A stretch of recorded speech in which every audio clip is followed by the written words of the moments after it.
សួស្តីអ្នកទាំងអស់គ្នាស្វាគមន៍មកកាន់ការរៀនភាសាអង់គ្លេសវគ្គដំបូងឥឡូវយើងចាប់ផ្ដើមរៀនទៅលើតួអក្សរភាសាអង់គ្លេសជាមុនសិន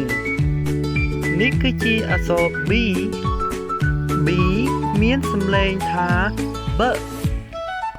តោះឥឡូវយើងទៅអានទាំងអស់គ្នា B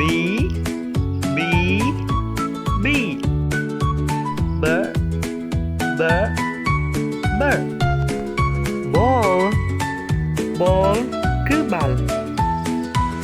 ឥឡូវយើងបានរៀនអានរួចហើយតោះយើងទៅរៀនសរសេរអក្សរ B ទាំងអស់គ្នា